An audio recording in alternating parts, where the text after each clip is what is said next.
Mark సువార్త 5వ అధ్యాయము. వారా సముద్రమునకు అద్దరినున్న గెరాసేనుల దేశమునకు వచ్చిరి. ఆయన దోణి దిగగానే అపవిత్రాత్మ పట్టిన వాడొకడు సమాధులలో నుండి వచ్చి ఆయనకెదురుపడెను. వాడు సమాధులలో వాసము చేసెడివాడు. సంకెళ్లతోనైనను ఎవడునూ వాని బంధింపలేకపోయెను. పలుమారు వాని కాళ్ళకును చేతులకును సంకెళ్ళు వేసి బంధించినను వాడు ఆ చేతి సంకెళ్ళు తెంపి కాలి సంకెళ్లను తుత్తినియలుగా చేసెను గనుక ఎవడునూ వానిని సాధుపరచలేకపోయెను.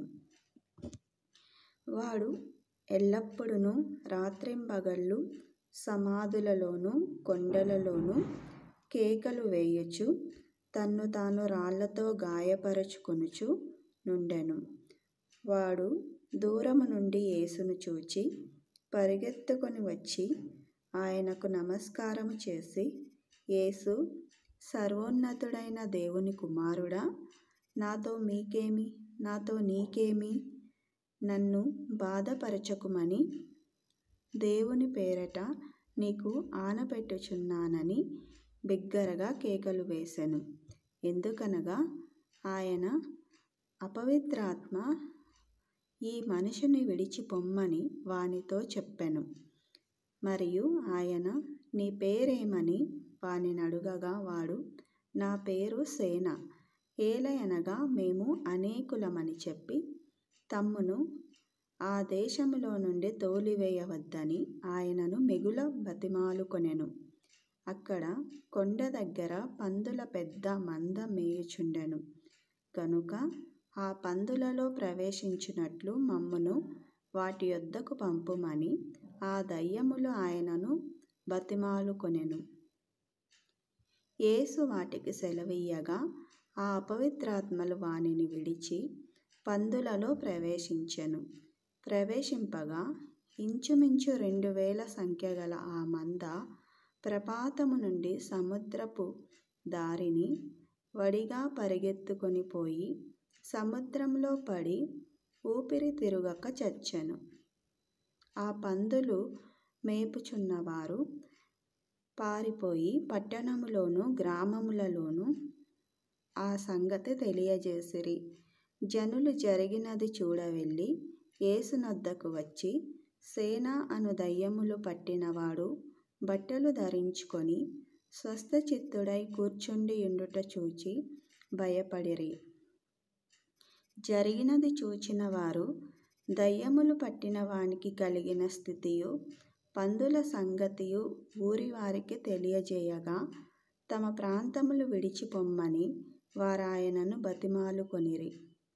ఆయన దోణి ఎక్కినప్పుడు దయ్యములు పట్టినవాడు ఆయన యొద్ద తన్నుండనిమ్మని ఆయనను బతిమాలుకొనెను గాని ఆయన వానికి సెలవియ్యక, నీవు నీ ఇంటి వారి యొద్దకు వెళ్ళి ప్రభువు నీయందు కనికరపడి నీకు చేసిన కార్యములన్నిటినీ వారికి తెలియజెప్పుమనెను. వాడు వెళ్ళి యేసు తనకు చేసినవన్నీయు దెకపొలిలో ప్రకటింపనారంభింపగా అందరూ ఆశ్చర్యపడిరి.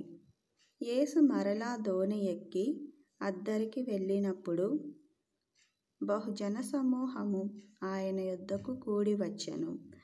ఆయన సముద్ర తీరమున నుండగా సమాజ మందిరపు అధికారులలో యాయీరనునొకడు వచ్చి ఆయనను చూచి ఆయన పాదముల మీద పడి, నా చిన్న కుమార్తె చావనయున్నది, అది బాగుపడి బ్రతుకునట్లు నీవు వచ్చి దాని మీద నీ చేతులుంచవలెనని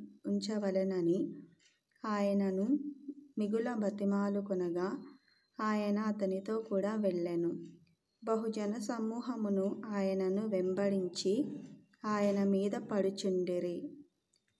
12 ఏండ్ల నుండి రక్తస్రావ రోగం కలిగిన ఒక స్త్రీ ఉండెను. ఆమె అనేక వైద్యుల చేత ఎన్నో తిప్పలు పడి తనకు కలిగినదంతయు వ్యయము చేసుకొని ఎంత మాత్రమునూ ప్రయోజనము లేక మరింత సంకటపడెను. ఆమె యేసును గూర్చి విని నేను ఆయన వస్త్రములు మాత్రం ముట్టిన బాగుపడుదుననుకొని జనసమూహములో ఆయన వెనుకకు వచ్చి ఆయన వస్త్రము ముట్టెను.